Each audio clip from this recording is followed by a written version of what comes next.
আশা করি আপনারা সবাই ভালো আছেন। আমরা আরেকটি ক্লাস, আমাদের ভার্চুয়াল ক্লাসে আমরা যুক্ত হলাম। আপনাদেরকে আমন্ত্রণ জানাই এই ক্লাসে। আমরা আমরা যে কোর্সটি পড়ছি সেটা হচ্ছে রেডিও টেলিভিশন প্রোগ্রাম প্রেজেন্টিং।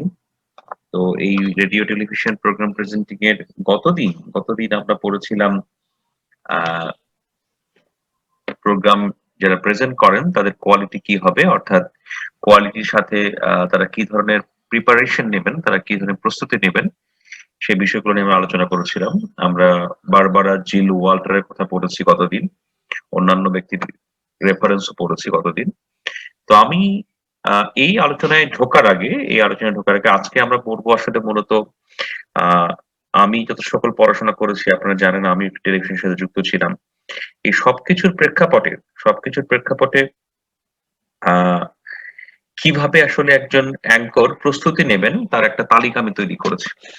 অর্থাৎ এই যে ইংরেজি কপিগুলো, সেই ইংরেজি কপিগুলো পড়ার পরে এবং আমার অভিজ্ঞতার আলোকে একটা একটা তালিকা, একটা একটা চার্ট বা লিস্ট তৈরি হয়েছে।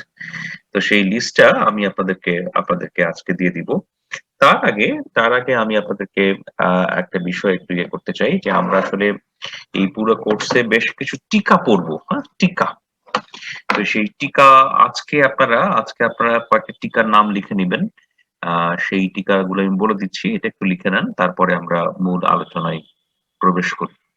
তাহলে প্রথমে কি এক নাম্বার টিকাটা আপনারা লিখবেন।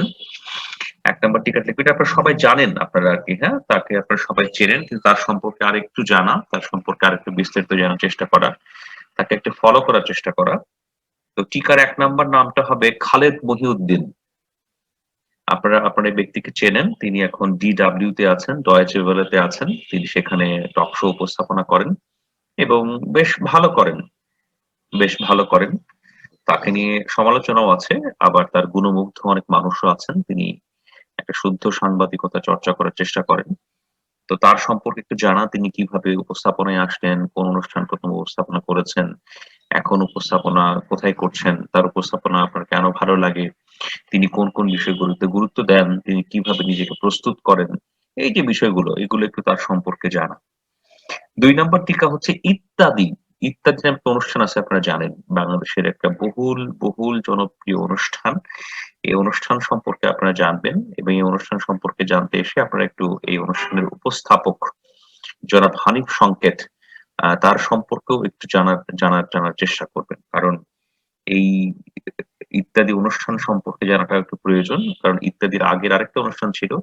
সে অনুষ্ঠানের ভিত্তিতেই আসলে সে অনুষ্ঠানের প্রেক্ষাপটেই ইত্যাদির তৈরি। হানিফ সংকেতও সেই অনুষ্ঠানে, অর্থাৎ ইত্যাদির আগের যে বিনোদনমূলক অনুষ্ঠান, সে অনুষ্ঠানে হানিফ সংকেত সহযোগী হিসেবে কাজ করতেন। তো সেই বিষয়গুলো একটু জানার চেষ্টা করা আপনারা একটু করবেন। ৩ নাম্বারে যে টিকাটা, এই টিকাটার নাম হচ্ছে টিম সেবাস্টিয়ান। বানানটা হচ্ছে TIM, টিম, টিম। তারপর হচ্ছে SEBAS, সেবাস, TIAN। টিম সেবাস্টিয়ান কে? টিম সেবাস্টিয়ান কে আপনারা জানেন। সাম্প্রতিক সময়ে টিম সেবাস্টিয়ানের একটা অনুষ্ঠান নিয়ে বেশ আলোচনা হয়েছে।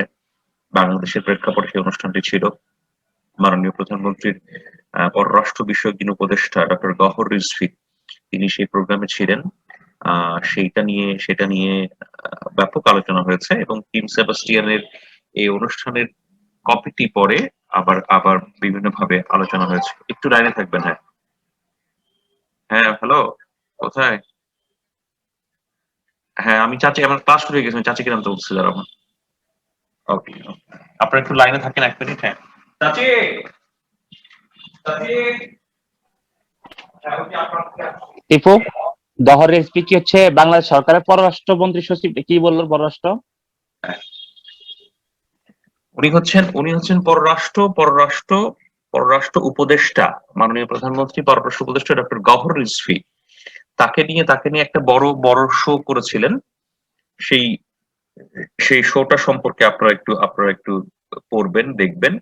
এবং টিম সেবাস্টিয়ান সম্পর্কে জানা হচ্ছে, টিম সেবাস্টিয়ানের যে শোটা হয়েছিল সবশেষ এবং ইন্টারেস্টিং, এই শোটার মধ্যে অনেক গুরুত্বপূর্ণ তথ্য ছিল বাংলাদেশ সরকারের। সেই গুরুত্বপূর্ণ তথ্য থাকার কারণে প্রথম আলোর মতো পত্রিকা পরের কয়েকদিন পরে টিম সেবাস্টিয়ানের এই পুরো সাক্ষাৎকারটি ভার্বাটিম আকারে অর্থাৎ লিখিত আকারে পত্রিকাটি প্রকাশ করেছিল।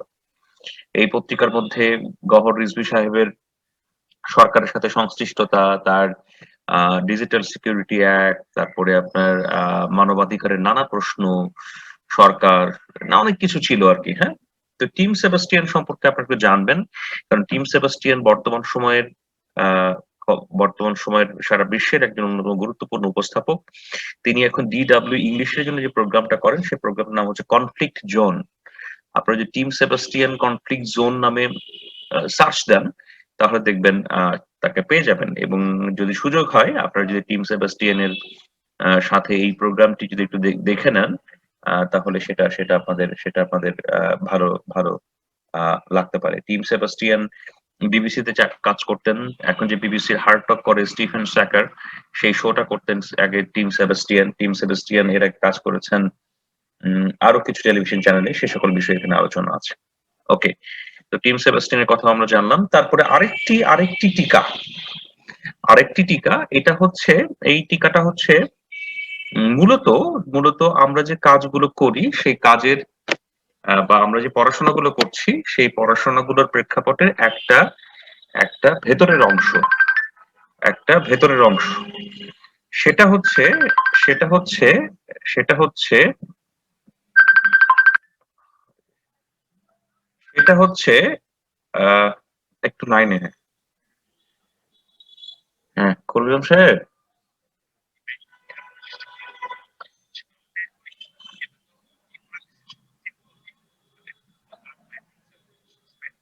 হ্যাঁ হ্যাঁ হ্যাঁ হ্যাঁ হ্যাঁ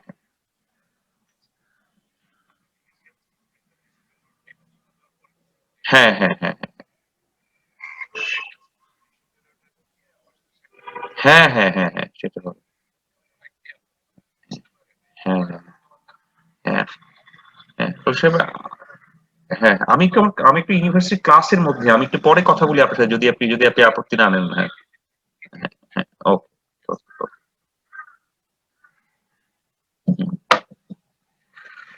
তো এই এই এই এই ইয়েটার নাম হচ্ছে, এই উম টিকাটার নাম হচ্ছে, আপনারা একটু লিখবেন, মেকিং এ মেকিং এ সুইফট রিকভারি। মেকিং এ মেকিং এ সুইফট রিকভারি।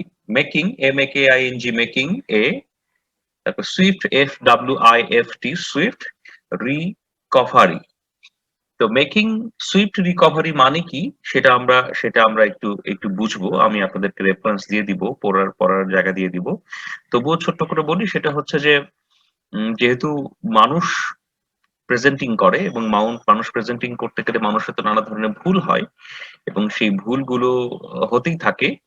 এবং সেই ভুলগুলো আবার কি করতে হয়, সেই ভুলগুলো আবার সংশোধন করতে হয়।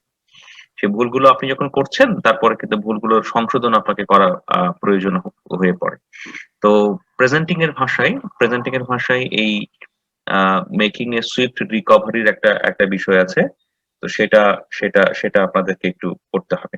আর আরেকটা টিকা, নাম্বার 5, নাম্বার 5 যে টিকাটার কথা আমরা বলছি, এই টিকাটার নাম হচ্ছে জো ফ্রাঙ্কলিন। জো ফ্রাঙ্কলিন সম্পর্কে আপনাদেরকে কিছু তথ্য আমি অলরেডি দিয়েছি আপনাদের পেজে। আপনারা হয়তো পেজটা ফলো করেন, এই পেজের মধ্যে কিছু তথ্য অলরেডি রয়েছে। তো জো ফ্র্যাঙ্কলিনের বানানটা কি? বানানটা হচ্ছে জো,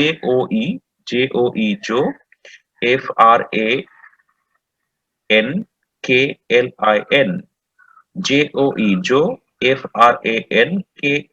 FRANKLIN, জো ফ্র্যাঙ্কলিন। জো ফ্র্যাঙ্কলিন পৃথিবীর ইতিহাসে অন্যতম একজন আলোচিত টেলিভিশন এবং রেডিও প্রোগ্রাম হোস্ট।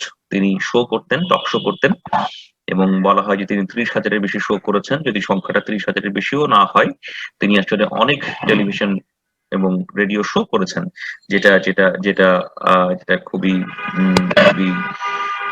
গুরুত্বপূর্ণ ইম্প্যাক্ট ফ্যাক্টর হিসেবে এই এই ক্ষেত্রে বা এই জায়গাতে উম স্মরণীয়। তো আমরা জো ফ্র্যাঙ্কলিন সম্পর্কে পড়বো। জো ফ্র্যাঙ্কলিন 1951 এ শুরু করেন তার কাজ। 1951 শুরু করেন, তখন তার টেলিভিশন নাম ছিল WJZ টিভি। পরবর্তীতে তিনি আরেকটা টিভিতে যান, সেই টিভির নাম হচ্ছে WOR টিভি। জো ফ্র্যাঙ্কলিনের শোর একটা অংশ আমরা দেখার চেষ্টা করবো। খুব চমৎকার সাউন্ড টাউন দিয়ে তার শোর সূচনা হতো, শুরু হতো, সেই বিষয়টাতে আমরা আলোচনা করতে পারি। তো যাই হোক, এই হচ্ছে টিকাগুলো আপনারা একটু আরো বিস্তারিত পড়ার চেষ্টা করবেন, এবং আমরা যখন ইউনিভার্সিটি যখন খুলবে তখন হয়তো আমরা চেষ্টা করব যে আরো ভালোভাবে আপনাদেরকে এই টিকাগুলো সম্পর্কে তথ্য উপাত্ত দেয়া যায় কিনা, যার মাধ্যমে আপনারা আরো ভালো করে প্রস্তুতি নিতে পারেন। ওকে, এখন আসি আমাদের মূল আলোচনায়। আমাদের মূল আলোচনাটা হচ্ছে আমাদের মূল আলোচনাটা হচ্ছে আমাদের মূল আলোচনাটা হচ্ছে যে আহ, কিভাবে একজন টেলিভিশনের টক শোর হোস্ট প্রস্তুতি গ্রহণ করবেন। আমরা দুদিন প্রস্তুতি নিয়ে আলোচনা করেছি, দুদিন প্রস্তুতি নিয়ে বেশ বেশ আলোচনা হয়েছে বিভিন্নভাবে। তো সেই আলোচনারই সম্প্রসারিত রূপ, যেটা আমার অভিজ্ঞতার প্রেক্ষাপট থেকে আমার ক্লাস চলছে। হ্যাঁ, আমি এখন আচ্ছা আচ্ছা, ঠিক আছে, দাঁড়াও দাঁড়াও, তোমার ছেড়ে দিচ্ছি, দাঁড়াও একটু ক্লাস নেই বাবা, গোসলটা করো। হ্যাঁ হ্যাঁ, আমার পিচ্চিটা চলে আসছে, ওরা নেওয়ার বাড়ি ছিল। হ্যাঁ, তুমি সবাইকে ভালো বলো। কম্পিউটার ভেঙে যাবে। আর তুমি তুমি যে গোসলটা করে নাও, আমি আসছি। হ্যাঁ,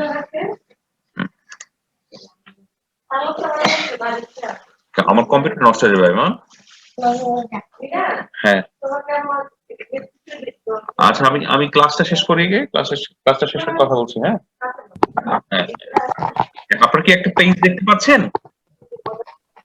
জি স্যার।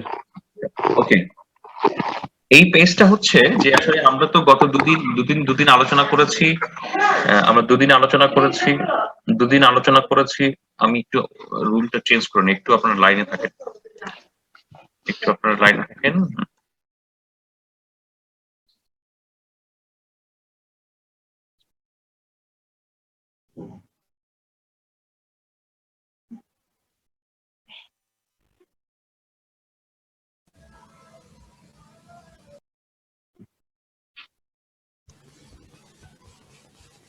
হ্যাঁ, ওকে, আমি আবার একটু রেকর্ডিং এ আসতে পারলাম। টিপুকে দেখা যাচ্ছে, টিপুকে আমি একটু সরাই দিই। হ্যাঁ, তো সরি, এটা ওই যে চেঞ্জ করতে যে একটু সমস্যা হয়েছিল আর কি। হ্যাঁ, তো আমি আপনাদের সাথে ওই ওই ক্লিপটা একটু শেয়ার করি, এই এই ইয়েটা একটু শেয়ার করি, স্ক্রিনটা একটু শেয়ার করি।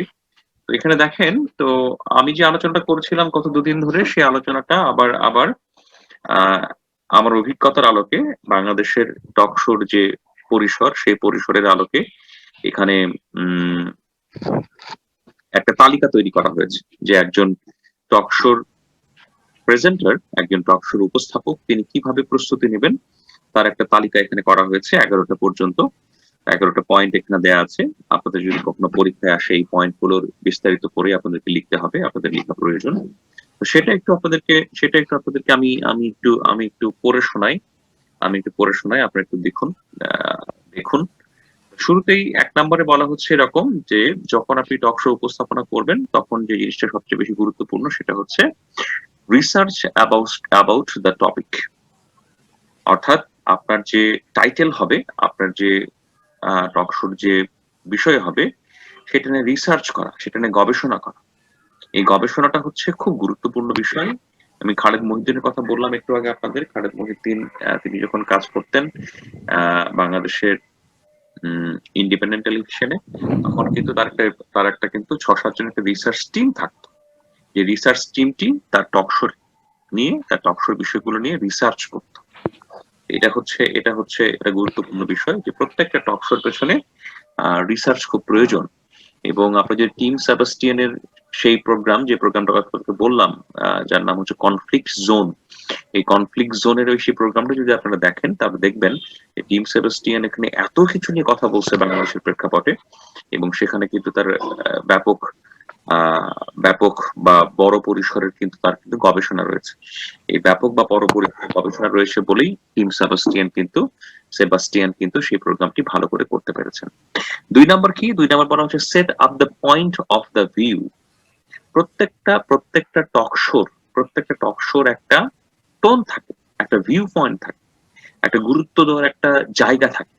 সেজন্য দেখবেন প্রত্যেকটা টক শোর একটা নাম হয়, প্রত্যেকটা টক শোর একটা একটা পয়েন্ট হয়, প্রত্যেকটা টক শোর একটা ভিউ পয়েন্ট থাকে। তো এই যে ভিউ পয়েন্ট, এই যে গুরুত্ব দেওয়ার যে জায়গা, এই গুরুত্ব দেওয়ার যে বিষয়, সেটা কিন্তু টক শোর হোস্ট এবং টক শোর সাথে যারা যুক্ত থাকেন, প্রডিউসার এবং অন্যান্য ব্যক্তি যারা, তারা মিলে কিন্তু সেই টক শোর টোনটা ঠিক করেন। আপনারা যদি খালেদ মহিউদ্দিনের বর্তমান ডিডব্লিউ তে যিনি শো গুলো করছেন, প্রত্যেকটা শোর যদি শিরোনাম আপনারা দেখেন, এই শিরোনামটা দেখেই কিন্তু সেই শোর ভিউ পয়েন্ট, সেই শোর টোন, সেটা কিন্তু আপনারা বুঝতে পারবেন। 3 নম্বরে আসি। 3 নম্বর বলা হচ্ছে স্টাডি অ্যাবাউট দ্য গেস্ট। আমরা গতদিন পড়েছি যে গেস্টদের সম্পর্কে পড়তে হয় এবং কি করতে হয়, যে গেস্টরা যা লিখেছেন তাও পড়তে হয়। এটা গতদিনের আমাদের অফিসের আলোচনায় আমরা পড়েছিলাম। আর এখানকার গুরুত্বপূর্ণ বিষয় কি, যে আপনি অবশ্যই গেস্ট সম্পর্কে স্টাডি করবেন। গেস্ট সম্পর্কে আপনার স্টাডিটা খুবই জরুরি, খুবই প্রয়োজনীয়। ওকে, সেটা আপনাদেরকে স্টাডি করা খুব প্রয়োজন। 4 নম্বর কি বলা হচ্ছে? 4 নম্বর বলা হচ্ছে সেট আপ দ্য কোশ্চেন্স। একজন টক শোর হোস্টের বড় দায়িত্ব হচ্ছে, প্রিপারেশনের বড় একটা অংশ হচ্ছে, তিনি কোশ্চেন সেট আপ করবেন।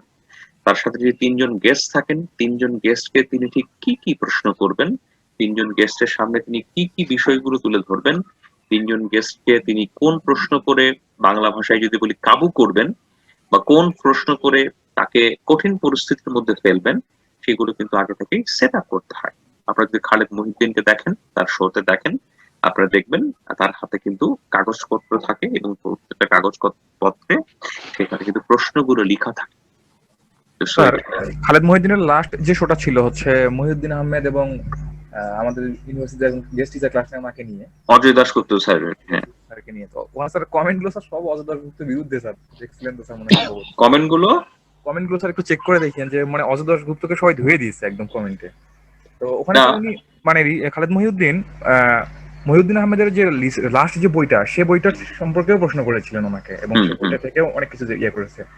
এবং স্যার হচ্ছে এই যে বাংলাদেশের স্বাধীনতা দলিলপত্র, এত মোটা মোটা বই সবকিছু স্যার হচ্ছে আগে আগে মানে দাগায় রাখছে, এখান থেকে বলবে। হুম স্যার হুম, ওনার তো একার পক্ষে স্যার এতগুলো পড়া সম্ভব না। হ্যাঁ হ্যাঁ, এটা ওই রিসার্চ টিমের কাজ। এটা ওই রিসার্চ টিমের কাজ, হ্যাঁ, এটা ওই রিসার্চ টিমের পুরোপুরি কাজ। বুঝতে পেরেছেন? এই রিসার্চ টিম এই কাজগুলো করে আর কি, হ্যাঁ। সো তিনি বাংলাদেশের, শুনেন, খালেদ মহিউদ্দিনকে নিয়ে আপনি নানা ধরনের প্রশ্ন করতে পারেন, নানা ধরনের প্রশ্ন আসতে পারে, কিন্তু খালেদ মহিউদ্দিন সম্পর্কে একটা তথ্য আপনাদেরকে দিই, তিনি হচ্ছেন বাংলাদেশের সবচেয়ে বেশি রিসার্চ করা একটা টিমের সাথে কাজ করে টক শো করা পার্সন। বুঝতে পেরেছেন? খালেদ মহিউদ্দিনের মতো রিসার্চ কেউ করেনি টক শো করার ক্ষেত্রে। খালেদ মহিউদ্দিনের মতো রিসার্চ কেউ করেনি এখনো পর্যন্ত রিসার্চ করার ক্ষেত্রে। এটা একটা অত্যন্ত অত্যন্ত গুরুত্বপূর্ণ বিষয়। বুঝতে পেরেছেন? তো এই রিসার্চটা আহ, তার টিমের মাধ্যমে বেশি হয়েছে। এবং ওই যে বললাম, ইন্ডিপেন্ডেন্ট টিভিতে একটা বড় টিম ছিল, যে টিমটা যে টিমটা আহ, খালেদ মহিউদ্দিন আহ, যে টিমের সাথে কাজ করতেন, যে টিম তিনি লিড করতেন, এবং সেই টিমের মাধ্যমেই তার পুরো টক শোর টোনটা ঠিক হতো, টাইটেল ঠিক হতো, এবং রিসার্চ ঠিক হতো, ইভেন গেস্ট কে আসবেন সেগুলো ঠিক হতো সেই টিমের মাধ্যমে। যাই হোক, আমরা পরেরটা আসি। একজন টক শো হোস্ট তিনি কিভাবে প্রিপারেশন নেবেন, তার আরেকটি তথ্য, আরেকটি পয়েন্ট। সেই পয়েন্টটি হচ্ছে, তিনি কেয়ারফুল থাকবেন অ্যাবাউট স্ট্যাটিস্টিক্স, পরিসংখ্যান। একটা টক শোতে একজন হোস্টকে নানা ধরনের পরিসংখ্যান তুলে ধরতে হয়। এখন যদি টক শোর হোস্ট যদি সেই পরিসংখ্যান ভুল তুলে ধরেন, তাহলে আমি বলবো যে সেই প্রোগ্রামটা অনেক ক্ষেত্রে মাঠে মারা যায়, প্রোগ্রামটার প্রতি মানুষের আগ্রহ থাকে না। এবং এই ক্ষেত্রে টক শো হোস্টকে এই পরিসংখ্যানগুলো অত্যন্ত চমৎকার ভাবে খাতায় বা প্রিন্টেড কাগজে রেডি করে তারপরে শোতে বসতে হয়। অর্থাৎ তার এই জিনিসগুলো, স্ট্যাটিস্টিক্স গুলো, এই এই জিনিসগুলো তার তার হাতে থাকতে হয়, তার নখদর্পণে থাকতে হয়, তার দখলে থাকতে হয়, যে কোন পরিসংখ্যান কখন কিভাবে বলতে হবে। তারপরে কি, প্রপার ইউজ অফ কোটস। আপনি এই যে টিপু বলছিলেন যে যে কোড ব্যবহার করা মানে গত শোর কথা বলা হচ্ছে খালেদ মহিউদ্দিনের আর কি, হ্যাঁ, তার কমেন্টের ধুয়ে দেওয়ার কথাও আপনি বলছেন, সেটাও ঠিক আছে। কিন্তু খেয়াল করে দেখেন ওই শোর মধ্যে খালেদ মহিউদ্দিন কয়েকটা কোড ব্যবহার করেছেন, বাংলাদেশের দায়িত্বশীল ব্যক্তির কোড ব্যবহার করেছেন, তার মুখের বক্তব্য ব্যবহার করেছেন। এই কোডটা কখন কিভাবে তিনি বলেছেন, কোথায় বলেছেন, হ্যাঁ, এই সব কিছু কিন্তু এই সব কিছু কিন্তু এক জায়গায় করে এক জায়গায় করে এক জায়গায় করে অত্যন্ত চমৎকার করে পিন পয়েন্ট ভাবে ব্যবহার করা হয়েছে। এই কোর্টের মিস প্রেজেন্টেশন, মিস ইন্টারপ্রিটেশন যদি হয় তাহলে একটা টক শো তার গ্রহণযোগ্যতা হারায়, সে সম্পর্কে প্রশ্ন ওঠে। আর সেক্ষেত্রেই এই কোড যখন ব্যবহার করা হবে সেগুলো যাতে যথাযথভাবে ব্যবহার করা হয়, সুন্দর করে ব্যবহার করা হয়, সেটা এখানে সেটা এখানে নিশ্চিত করতে হবে। আর সেই নিশ্চিত করার জন্যই একজন টক শোর হোস্ট তিনি যথাযথভাবে প্রিপারেশন নেবেন। তারপরে কি, তারপর হচ্ছে টাইম ডিস্ট্রিবিউশন। আপনারা জানেন যে টক শোতে বাংলাদেশে সাধারণত 2-3 জন গেস্ট থাকেন, বিদেশের অনেক টক শোতে একজন গেস্ট থাকেন, 1-to-1 হয়, বিদেশের ফরম্যাটটা 1-to-1ই বেশি হয়, ঠিক আছে। তবে বাংলাদেশের প্রেক্ষাপটে যেহেতু রাজনৈতিক টক শো বেশি হয় এবং এই ক্ষেত্রে রাজনৈতিক প্রতিপক্ষের প্রয়োজন হয়, একজন আওয়ামী লীগ, একজন বিএনপি, একজন বাম বা একজন একজন সুশীল, এরকম একটা সুশীল বলতে সুশীল সমাজের প্রতিনিধি, আমি সুশীল ডাউন ভাই বললাম একটু মন খারাপ করার মতো, সরি উচিত হয়নি, একজন সুশীল সমাজের প্রতিনিধি, তো সবকিছু মিলে একটা প্যানেল হয়। এই যে প্যানেলটা নিয়ে আপনি কাজ করছেন, 1 ঘন্টার একটা শোতে বাংলাদেশে 40 থেকে 44 বা 46 মিনিট পর্যন্ত শোটা কন্টিনিউ করা যায়। এই যে কাকে আপনি কতটুকু সময় দেবেন, কাকে আপনি কতটুকু সময় বরাদ্দ দেবেন, এটা কিন্তু একজন টক শো হোস্টের কর্তৃত্ব বা ইখতিয়ার। তো এই কর্তৃত্ব বা ইখতিয়ার যথাযথভাবে মেনটেন করার জন্য তাকে কিছু ছক কাটতে হয়। এটা প্রধান প্রশ্ন, এই প্রশ্নের উত্তরে তিনি এতটুকু বলবেন, তিনি অতটুকু বলবেন, এই ব্যাপার, হ্যাঁ, এবারে ছক কেটে নিতে হয়, হ্যাঁ? তার কাছে একটা হিসাব থাকে, তার কাছে একটা ছক থাকে। তো সেই ছকের ব্যাপারটা সেখানে সেখানে অ্যাপ্লাই করতে হয় বা সেটাকে যথাযথভাবে কাজ করাতে হয়। তো সেটা সেখানে থাকতে হয়। আচ্ছা, তারপরে কি, তারপরে হচ্ছে ইনফো প্রসেসিং, তারপরে হচ্ছে ইনফরমেশন প্রসেসিং। আপনারা জানেন টকশোর মধ্যেই অনেক নতুন তথ্যের উৎপত্তি হয়। অর্থাৎ টকশোতে আপনি কারো কাছ থেকে তথ্য জানতে চান, কারো কাছ থেকে মতামত জানতে চান, কারো কাছ থেকে কোনো বিষয়ে ব্যাখ্যা জানতে চান, এই যে মতামত, ব্যাখ্যা এবং তথ্য, এই 3টা জিনিস যখন আপনি জানতে চান একটা টকশোর মধ্যে, তখন কিন্তু আহ অনুষ্ঠানের মধ্যেই একজন অ্যাঙ্কর, একজন হোস্ট, একজন প্রেজেন্টার নতুন নতুন তথ্য জানতে পারে। সেই তথ্যগুলো আবার প্রক্রিয়াজাত করে নতুন প্রশ্ন করা, বুদ্ধি ব্যবহার করে প্রতিপত্তিমন্ন হয়ে, অর্থাৎ আহ আকস্মিক বা তখনই সেটা সেটা ব্যবহার করা বা সেটা কাজে লাগানো, সেটা কিন্তু একটা গুরুত্বপূর্ণ দায়িত্ব হচ্ছে সেই টক শো হোস্টের, সেই প্রেজেন্টারের, সেই টেলিভিশন ওয়ার্কার। তো এই তথ্য প্রক্রিয়াজাতকরণ হচ্ছে একটা বড় বড় বড় বড় বৈশিষ্ট্য, সেটা একটু আপনারা জেনে রাখবেন, এবং এটাও একজন টক শোর হোস্টকে করতে হয়। তারপরে আসি, তারপরের পেজে আপনারা নিশ্চয়ই দেখতে পাচ্ছেন, এটার মূল কথা হচ্ছে 9 নম্বরে বলা হচ্ছে counter questions. Counter questions counter questions মূল কথা হচ্ছে যে, ওই যে বললাম যে যখন টক শো হোস্ট যেহেতু লাইভলি হয়, লাইভ প্রোগ্রামই বেশি হয়, তখন এই প্রোগ্রামের মধ্যে কিন্তু অনেক প্রশ্ন তৈরি হয়। অর্থাৎ আপনি কাউকে একটা প্রশ্ন করলেন, সেই প্রশ্নের উত্তর একজন দিলেন, এবং সেই উত্তরের প্রেক্ষাপটে আরেকটা, এই তুমি কিভাবে আসছো, উফ, নামো নামো নামো নামো, তুমি নামো, মানুষ, তোমার তো মান সম্মান চলে যাবে, তুমি গোসল করে আসছো, তুমি সরো, যাও যাও যাও যাও, সবাই বকা দিবে।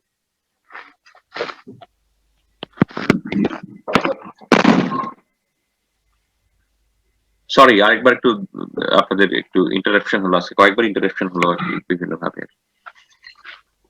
তো তো এটা হচ্ছে যে কাউন্টার কোশ্চেনস, যে যাদের সাথে আপনি আলোচনা করছেন, যাদের মতামত জানতে চাচ্ছেন, যাদের বিভিন্ন বিষয়ে অবস্থান জানতে চাচ্ছেন, তাদেরকে কাউন্টার কোশ্চেনস করতে হয়।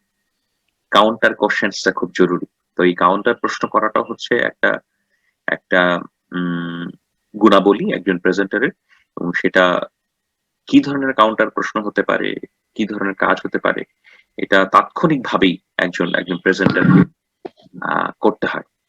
আরেকটা বিষয় হচ্ছে কনক্লুশন। আপনি তো টক শো তো আর আনলিমিটেড সময়ের জন্য চলবে না। টক শো চলবে নির্দিষ্ট সময়ের মধ্যে, সেটা আবার শেষ করতে হয়।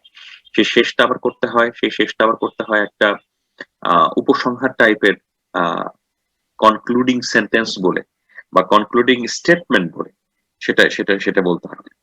তো সেটার জন্য একজন প্রেজেন্টারকে প্রস্তুতি নিতে হয়। সেই প্রস্তুতি তিনি নেন, সেই প্রস্তুতি তিনি নেয়ার চেষ্টা করেন। তো সেটাও একটা বড় বড় দায়িত্ব একজন প্রেজেন্টার। আরেকটা কথা এখানে আছে, হচ্ছে ফিজিক্যাল এন্ড মেন্টাল প্রিপারেশন।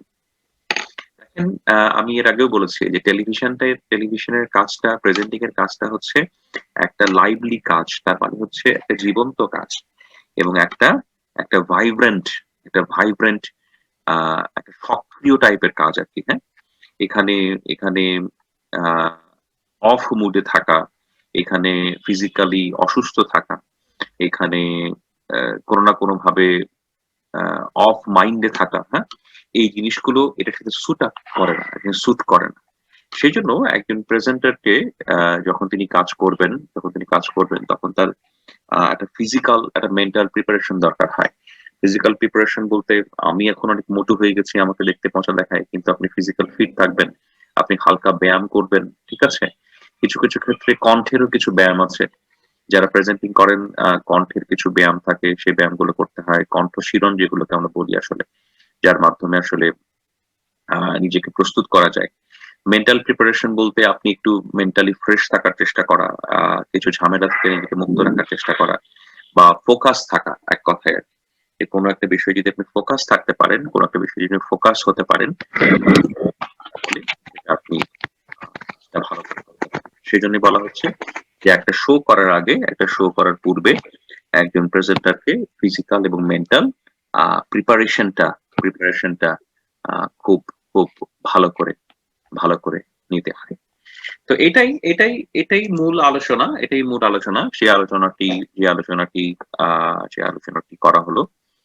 যে আলোচনাটি করা হলো, সেই আলোচনাটি এটা। তো আপনারা এই আলোচনাটুকু জানবেন। আমি আরেকটি বিষয় একটু আপনাদেরকে দেখাতে চাই। আমি এখান থেকে একটু বেরোই। সেটা হচ্ছে, উম, আমি আমি এই তো পেয়েছি, হ্যাঁ। আমি গতদিন আপনাদেরকে একটা রেফারেন্স দিয়েছি, যে রেফারেন্সটা আপনারা হয়তো অলরেডি অনেকে পেয়েছেন। সেই রেফারেন্সটা হচ্ছে নিরীক্ষার একটা রেফারেন্স। এই যে নিরীক্ষাতে টকশো নিয়ে অনেক ধরনের লেখালেখি আছে। সেই লেখালেখির একটার মধ্যে টকশোর আহ ইতিহাস নিয়ে আলোচনা করা আছে। সেই ইতিহাসের আলোচনা করতে এসে একজন ব্যক্তির নাম সামনে এসেছে, যার নাম হচ্ছে জো ফ্র্যাঙ্কলিন।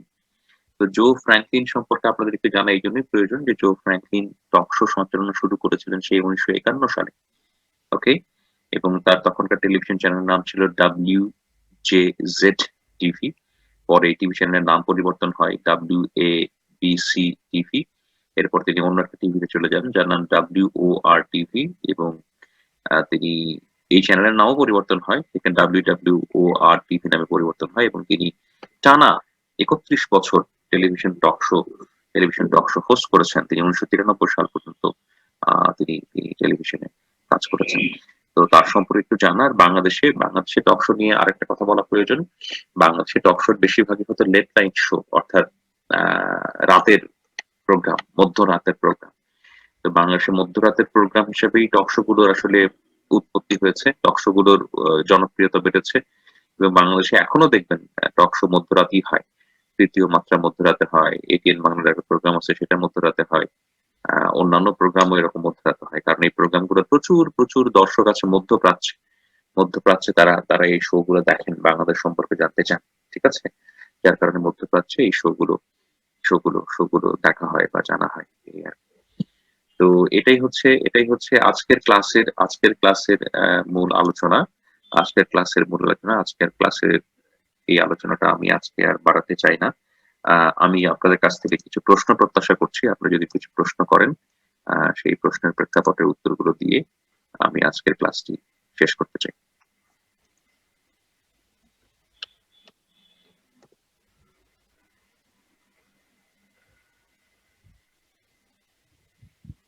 হ্যালো, টিপু কিছু বলার আছে? টিপু, রাফসান, ফাহমিদাকে দেখা যাচ্ছে, ঋতুকে দেখা যাচ্ছে। স্যার আপাতত হ্যাঁ, স্যার আজকে বলার নেই। স্যার সবকিছু শুদ্ধ করে বুঝতে পারছি। স্যার কনক্লুশনের ক্ষেত্রে কি সেক্ষেত্রে কি প্রশ্নটা মানে প্রশ্ন করে শেষ করতে হবে, আর অথবা নাকি নিজে হচ্ছে হোস্ট বক্তব্য হিসেবে দিবে? না, কনক্লুশনটা সেটা আসলে আকর্ষণীয় হতে হয়। হ্যাঁ, যেমন ধরেন বাংলাদেশের নারী নির্যাতন নিয়ে যদি কথা হয়, তো শেষে আপনি বলতেই পারেন যে এত আইন হচ্ছে, এত কিছু হচ্ছে, হ্যাঁ, এত আইন হচ্ছে, এত সচেতনতামূলক প্রোগ্রাম হচ্ছে, তারপরে বাংলাদেশের নারী নির্যাতন বাড়ছেই এবং এর প্রবণতা এবং এর প্রকরণ নানাভাবে দিনকে দিন বৃদ্ধি পাচ্ছে। তো এখন এর সমাধানটা কিভাবে হবে সেটাই একটা বড় প্রশ্ন। আমরাও অপেক্ষায় আছি কবে বাংলাদেশে নারী নির্যাতনের ঘটনা প্রবাহ শূন্যের কোঠায় নেমে আসবে। তার জন্য আমাদের সবারই যে একটা সচেতনতা প্রয়োজন, সবারই যে ঠিকভাবে কাজ করা প্রয়োজন, সেই সবারই দায়িত্বশীল ভূমিকা রাখা প্রয়োজন। সেই আশাবাদ ব্যক্ত করে আমরা আজকের অনুষ্ঠানটি শেষ করছি। এইভাবে আর কি বলা, জি স্যার। এটা বিভিন্ন ভাবেই আপনাদের সামনে আসতে পারে, বিভিন্ন ভাবে। স্যার সময়ের যে ব্যাপারটা বলে যে আমাদের আর 2 মিনিট সময় আছে, আমাদের আর এত মিনিট সময় আছে, স্যার এইটা কি ঠিক?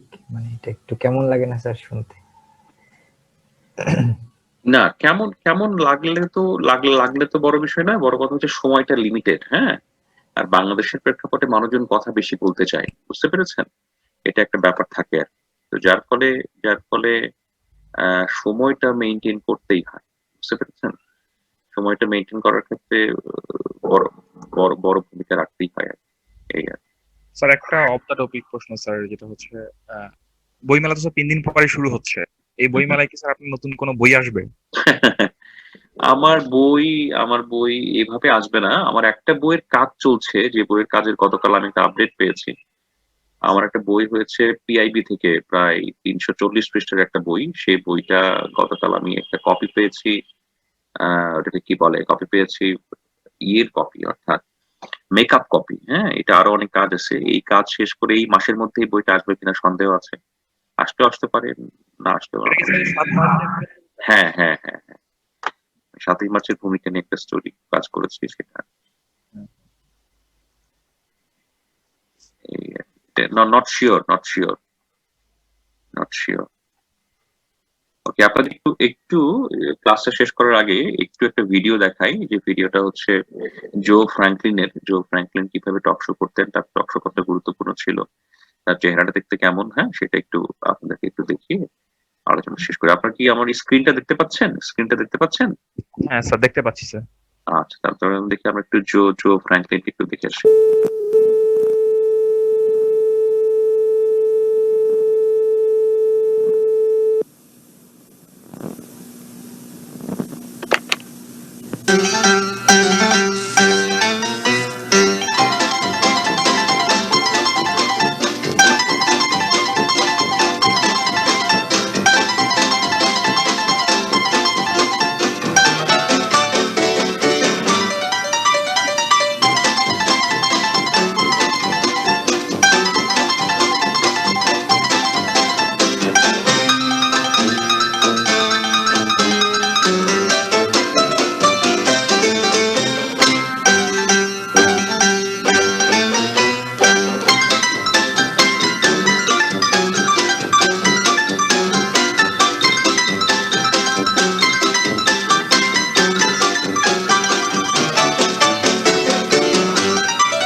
I want to start by saying good morning. We're with you today in person. This is not a repeat, a brand new show with a brand new bunch of surprises. We've got Germany's #1 entertainer, Manuela, with thousands of record albums. We've got a tribute to Russ Columbo. I got all kinds of exciting people. I got a famous author from England, but I've got opposite me. First, I've got you. Without you, it's nothing. Let me say good morning. Every morning, yours truly, Joe Franklin. I've got opposite me one of the great, great ladies of the screen. You talk about a movie star of the first magnitude, and one of the most gracious first time on my, I would imagine, not only the first time on my show, but one of your first interviews ever, Joan Fontaine, at least regarding the book, right? You should know how gracious I felt this morning when I found I didn't have any makeup No on. makeup. Here I am, naked. That's it. I'm going to tell you something. Not that you have to hear this from me, but if a 12-year-old kid sat down here and had that kind of complexion, they'd be lucky. What is I mean, we don't get into beauty secrets; those days are passé. But there's got to be some reason why that skin is so beautiful. Just no sun, ever, ever, ever. And Still. even when I play golf, I have a visor on. No sun. Sometimes it's hard to duck it, but ওকে, না এটা একটু দেখেন, এই শোটা কিন্তু political hardcore show নয় আর কি। হ্যাঁ, এটা হচ্ছে পার্সোনালিটি শো বেজ একটা শো। হ্যাঁ, তারপরেও টক শো, চরিত্রগতভাবে টক শো, তো সেটা একটু আমরা দেখলাম। তো এই আলোচনা বলেই আজকে আমি ক্লাসটা শেষ করি। আপনাদের আজকে একটু সমস্যা হয়েছে, আমার ছেলে দুবার আপনাদেরকে ঝামেলা করছে, একবার কেটে গেল লাইনটা, ঠিক আছে? আমি তার জন্য দুঃখ প্রকাশ করছি আপনাদের কাছে। আর এটা বলেই আজকে ক্লাসটি শেষ করি। হ্যাঁ, thank you sir. Thank you sir. ঠিক আছে, জি স্যার, আসসালামু আলাইকুম স্যার। হ্যাঁ, ওয়ালাইকুম আসসালাম। রাখি তাহলে। হ্যাঁ হ্যাঁ হ্যাঁ, ঠিক আছে, রাখলাম। হ্যাঁ, ঠিক আছে স্যার। আসসালামু আলাইকুম স্যার। ম্যাম আসসালামু আলাইকুম। ওয়ালাইকুম আসসালাম। কি ভালো আছো? হ্যাঁ, ওরা ক্লাস। আপনি কেমন আছেন? হ্যাঁ, ম্যাম ভালো আসসালামু আছি। আলাইকুম। ওকে, তো দেখা বুঝু ভালো আছো তো, আফসান? জি ম্যাম, ভালো আছি। আপনি ভালো আছেন ম্যাম? হ্যাঁ, এই, ভালো আছি। দেখো এই তো কেমন? অনেকে হাই বলছে। হ্যাঁ, ঠিক আছে। ভাইজান। হ্যালো। টাটা দাও। হ্যাঁ, আসতেছে দেখি। ঠিক আছে, স্যার ওকে। ওদের একটা আইমানের হচ্ছে copy sir. I am copy. হ্যাঁ, স্যার আমার স্যার মাঝে মধ্যে স্যার আইমানকে মেসি যে দ্বিতীয় ছেলে আছে ওর মতো লাগে স্যার। মাত্র ও, তাই নাকি? আমি তো ওর ছবি দেখিনি। হ্যাঁ, এমন আর কি। ঠিক আছে টিপু, হ্যাঁ, থ্যাংক ইউ সো মাচ। হ্যাঁ, আপনাদের আজকে একটু কষ্ট হলো, ঠিক আছে? হ্যাঁ, ওকে, রাখলাম তাহলে। হ্যাঁ, ঠিক আছে জি স্যার। স্যার, আসসালামু আলাইকুম স্যার। ওকে, আল্লাহ হাফেজ।